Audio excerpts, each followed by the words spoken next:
കേരള പഞ്ചായത്ത് രാജ് ചട്ടങ്ങളിൽ സമഗ്രമായ മാറ്റം കൊണ്ടുവരാൻ തദ്ദേശ വകുപ്പ് തദ്ദേശ സ്വയംഭരണ സ്ഥാപനങ്ങളെ കൂടുതൽ വ്യവസായ സൗഹൃദമാക്കുകയാണ് ലക്ഷ്യം.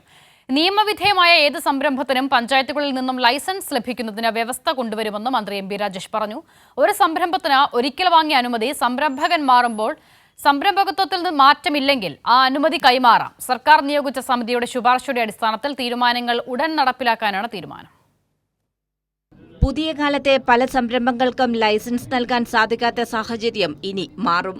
നിയമവിധേയമായ ഏത് സംരംഭത്തിനും പഞ്ചായത്തുകളിൽ നിന്നും ലൈസൻസ് ലഭിക്കുന്നതിന് വ്യവസ്ഥ കൊണ്ടുവരാനാണ് സർക്കാർ തീരുമാനം. ഇതിനായി ഫാക്ടറികൾ പോലെയുള്ള സംരംഭങ്ങളെ കാറ്റഗറി 1 വിഭാഗമായും വാണിജ്യ വ്യാപാര സേവന സംരംഭങ്ങളെ കാറ്റഗറി 2 വിഭാഗമായും തിരിക്കും.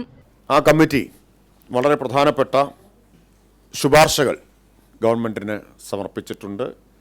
ആ ശുപാർശകളിൽ അടിയന്തരമായി തന്നെ തീരുമാനമെടുക്കുകയും ഉത്തരവുകൾ പുറത്തിറക്കുകയും ചെയ്യും. അപ്പോൾ കമ്മിറ്റിയുടെ ശുപാർശ പ്രകാരം ലൈസൻസ് ചട്ടങ്ങളിൽ സമഗ്രമായിട്ടുള്ള മാറ്റങ്ങൾ നിർദ്ദേശിക്കുന്നു. പൊല്യൂഷൻ കൺട്രോൾ ബോർഡിന്റെ വൈറ്റ്, ഗ്രീൻ കാറ്റഗറിയിൽപ്പെടുന്ന സംരംഭങ്ങൾക്ക് കെട്ടിട നിർമ്മാണ ചട്ടങ്ങൾ പ്രകാരമുള്ള ഉപയോഗഗണം നോക്കാതെ തന്നെ വീടുകളിൽ ഉൾപ്പെടെ ലൈസൻസ് നൽകാൻ വ്യവസ്ഥ കൊണ്ടുവരും. ആളുകൾ താമസിക്കുന്ന വീടുകളിൽ 50% വരെയുള്ള ഭാഗം ഇത്തരം സംരംഭ പ്രവർത്തനങ്ങൾക്ക് വേണ്ടി ഉപയോഗിക്കാം.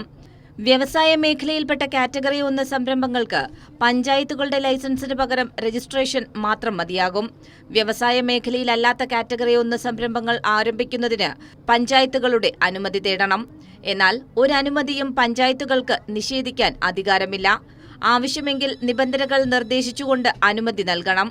ഒരു സംരംഭത്തിന് ഒരിക്കൽ വാങ്ങിയ അനുമതി സംരംഭകൻ മാറുമ്പോൾ സംരംഭകത്വത്തിൽ മാറ്റമില്ലെങ്കിൽ ആ അനുമതി കൈമാറാം.